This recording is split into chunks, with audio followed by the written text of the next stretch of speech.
Out-of-body experiences are a form of exceptional human experience. They are exactly what they sound like, the experience of feeling like you have left your body. They are self-transformative, are often spiritual, and prompt paranormal or supernatural claims. Exceptional human experiences raise some fairly large questions. Is there a common theme between all of them? Are they really just hallucinations? Do they have a basis in reality? Some are dismissive of exceptional human experiences. They claim there is no such thing. Some think they are just supernatural, and while others view them naturalistically, treating them as worthy of investigation, but normal as opposed to paranormal. In an out-of-body experience, you see and move as though you've been separated from your body. This is not the same as autoscopy, which means seeing yourself from the outside as a doppelganger, or heutoscopy, which means identifying with a body other than your own.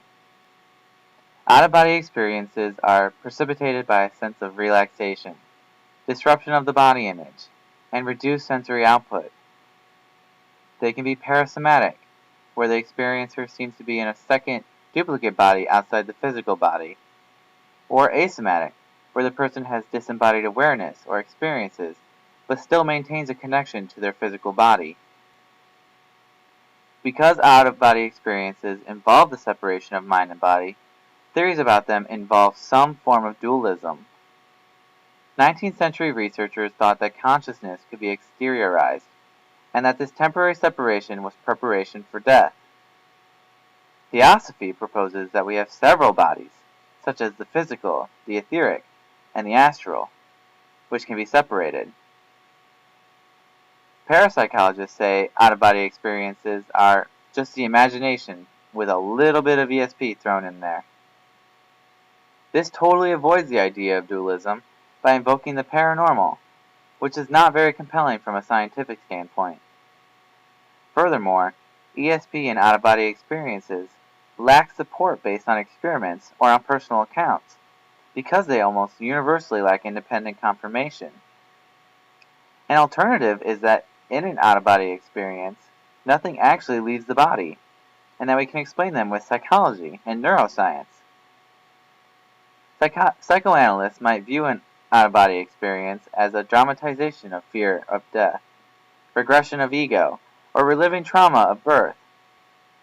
Other psychologists suggest out-of-body experiences are disruptions of sensory input and body image.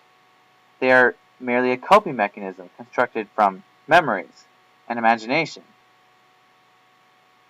Further support for the suggestion that nothing leaves the body during an out-of-body experience comes from a neuroscientist named William Penfield. He stimulated the temporoparietal junction, try saying that 3 times, of a woman's exposed brain. For those of us who aren't neurologists, the junction is part of the temporal lobe, which is responsible for the creation of long-term memory and the construction of our self-image. This shock therapy to the brain caused her to feel as though she was leaving her body. Near-death experiences, a subset of out-of-body experiences, occur when the experiencer has a brush with death. They can also occur in people who think they are going to die. For example, someone who has an extremely terrifying fall obviously thinks they're going to die soon. Near-death experiences share some common elements across all cultures, though. A tunnel, an out-of-body experience, obviously, a brilliant white or golden light, positive and loving emotions, visions of another world, meetings with other beings, a life review of sorts, and finally the decision to return. For some, however, they are hellish, as opposed to pleasant. But what do we make of these? Are they proof of dualism? Near-death experiencers often report clear, lucid thought processes even though they are technically, clinically, dead. How could out-of-body consciousness take place at the moment the EEG is flat? Does this happen before, during, or after the moment of crisis? An example of this clear thought process includes a man who was brought into intensive care while still in a coma. He had never met his nurse before, but when he saw her for the first time, he knew that she had been the one who put his dentures away every day. He also knew exactly where she had put them. Another example can be found in a woman named Maria. She was brought into a hospital, completely comatose, and accurately described a tennis shoe on the third floor ledge without ever actually seeing it. Now, these accounts can't be confirmed, and there's no record that's been kept. And, to top it off, the people in question weren't the ones who reported it. Suffice to say, the evidence for these cases is suspect. Some psychologists have proposed what is known as the dying brain hypothesis, which suggests that the severe stress, extreme fear, and cerebral anoxia that accompany nearly dying, or extreme fear of death, all cause cortical disinhibition and uncontrolled brain activity. Experiments have supported this by showing that tunnels and lights are frequently caused by disinhibition in the visual cortex, and that noises occur during sleep paralysis. Positive emotions and lack of pain are attributed to endorphin and encephalin activity, which are distributed throughout the limbic system and disseminated under stress. And it is thought that the life review can be induced by temporal lobe stimulation. Remember that part of the brain that's responsible for our long-term memory? But descriptions of other worlds and other beings seem to vary to fit the cultural upbringing of the viewer. Another possible out-of-body experience is referred to as a mystical experience. Mystical experiences are generally religious experiences that bring a strong sense of connection with the divine and the universe as a whole. Mystical experiences share 4 common elements. Ineffability, meaning that they defy description in words. Talk about leaving you speechless.